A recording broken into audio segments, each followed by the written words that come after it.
میں نے آج آپ کو حقیقی آزادی کا روڈ میپ دینا ہے، راستہ بتانا ہے، اور میں نے آخر میں ہم نے کیا قدم اٹھانے ہیں حقیقی آزادی کو حاصل کرنے کے لیے، وہ آج میں ساری قوم کو وہ راستہ بتاؤں گا۔ میرے پاکستانیوں، 4 قسم کی غلامی ہوتی ہے، 4 قسم کی غلامی انسان کرتا ہے۔ قائد اعظم محمد علی جناح نے ہمیں ایک غلامی سے آزادی دلوائی۔ میں آج اپنی تقریر کے اندر آپ کو ویڈیوز دکھاؤں گا تاکہ آپ کو سمجھ آئے، میں اپنے آپ کو بہتر طریقے سے آپ کو سمجھا سکوں کہ میں کیا کہہ رہا ہوں۔ تو میں سب سے پہلے ایک آپ کو چھوٹی سی قائد اعظم کی ویڈیو سنانا چاہتا ہوں، جنہوں نے آج سے 75 سال پہلے کہا کہ ہمارے قائد محمد علی جناح نے کیا کہا۔ انہوں نے یہ کہا کہ ہم انگریز کی غلامی سے نکل کے ہندوؤں کی غلامی میں نہیں جانا چاہتے، آزاد ملک میں رہنا چاہتے ہیں۔ اور انہوں نے بتایا کہ مسلمان ہمیشہ آزادی کے لیے جدوجہد کرتا ہے، کیونکہ میرے پاکستانیوں، جب پاکستان بن رہا تھا تو ایک نعرہ تھا کہ پاکستان کا مطلب کیا،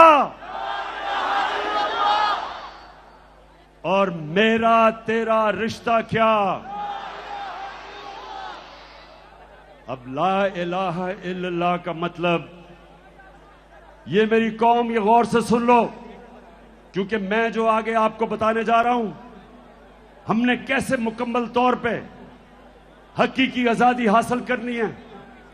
یہ یاد رکھیں کہ ہم اللہ سے جب کلمہ پڑھتے ہیں تو اپنا اللہ سے وعدہ کرتے ہیں کہ اللہ تیرے علاوہ ہم کسی کے سامنے نہیں جھکیں گے۔ اس کو سب سمجھ جاؤ کہ ہمیں بتایا گیا تھا شروع میں کہ صرف پتھر کے بتوں کے سامنے جھکنا شرک ہے۔ آہستہ آہستہ ہمیں سمجھ آئی، جیسے جیسے میری عمر گزری تو مجھے سمجھ آئی کہ جب بھی اپنے ضمیر کا آپ سودا کرتے ہو اور رائے حق سے ہٹتے ہو اور کسی بھی جھوٹے خدا کے سامنے جھکتے ہو، پیسے کے بت، اور سب سے خطرناک غلامی کا بت خوف کا بت ہے جو انسان کو غلام بنا دیتا ہے۔ اور کبھی بھی ایک غلام قوم اوپر نہیں آ سکتی۔ غلام صرف اچھے غلام بنتے ہیں۔ اس لیے بڑی جدوجہد کے بعد، لاکھوں قربانیوں کے بعد پاکستان بنا۔ میں زمان پاک میں بڑا ہو رہا تھا۔ لاہور کے لوگوں سنو، اس وقت جو بارڈر کراس کرتے ہوئے قتل عام ہوئی، ہم بڑے ہوتے ہوئے کتنے لوگوں کو جانتے تھے جن کے سارے خاندان قتل ہو گئے، لاکھوں لوگ مرے۔ ہمارا گھر نہر پہ، زمان پاک پہ، میری والدہ بتاتی ہیں کہ وہ شام کو جب کبھی نہر کے اوپر سیر کرنے جاتی تھی تو وہاں اتنے لوگ بیٹھے ہوتے تھے جو ہندوستان سے آئے اور ایک ایک دکھ بھری کہانی سناتا تھا کہ سارا کا سارا خاندان قتل ہو گیا۔ ایک دفعہ میری والدہ نے کہا کہ بڑی عورتیں 5-6 عورتیں بھاگی بھاگی آ رہی تھیں، ان سے پوچھتی ہیں کہ پاکستان آ گیا؟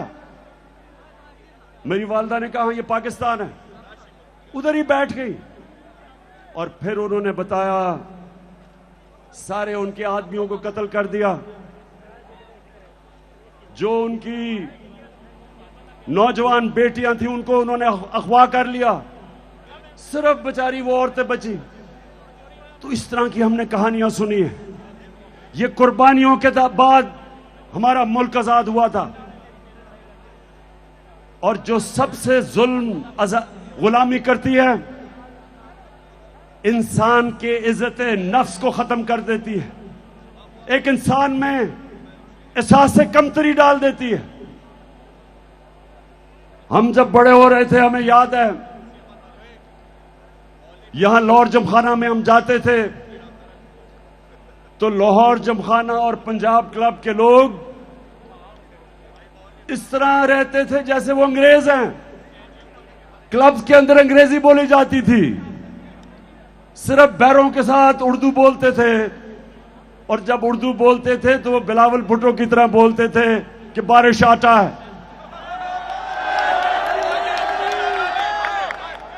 یعنی کہ احساس سے کمتری ایسے تھی کہ پاکستانی انگریز بننا چاہتے تھے، اور یہ غلامی کرتی ہے۔ لاہور کے لوگوں، جب میں پہلی دفعہ آج سے 50 سال پہلے انگلینڈ میں کرکٹ کھیلنے گیا تو میں تو صرف 18 سال کا تھا، تو مجھے ابھی بھی یاد ہے میرے سینئر پلیئر مجھے کہتے یہ کانوں نے سنا کہ عمران سوچو بھی نہ کہ ہم انگریز کو ہرا سکتے ہیں، اگر عزت سے ہار کے واپس آ گئے تو بہت بڑی کامیابی ہوگی۔ احساس کمتری تھی، جیتے ہوئے میچ ہم ہار جاتے تھے کیونکہ ہمارے اندر خود اعتمادی نہیں تھی کہ ہم جیت سکتے۔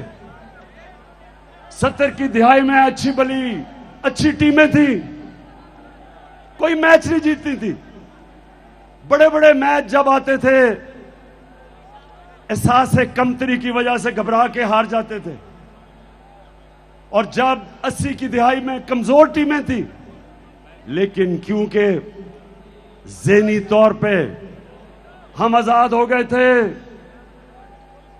ہارے ہوئے میچ جیتے تھے۔ یہی پاکستان کا حال ہے کہ وہ غلامی سے جو احساس کمتری تھی اس سے ہم نکلے نہیں۔ تو پہلی غلامی سے تو قائد اعظم نے ہمیں آزاد کیا، اور انشاءاللہ آج ہم اس کا پورا جشن بنائیں گے۔ 12 بجے ہم 14 اگست کو اس کا شاندار استقبال کریں گے، سب مل کے پاکستان کا ترانہ گائیں گے۔ لیکن 3 اور قسم کی غلامیاں، 3 اور قسم کی غلامی ہے، اور میں چاہتا ہوں یہ غور سے سنیں کیونکہ آخر میں آپ کو بتاؤں گا کہ ہم نے اپنے حقیقی آزادی کی طرف کیسے جانا ہے۔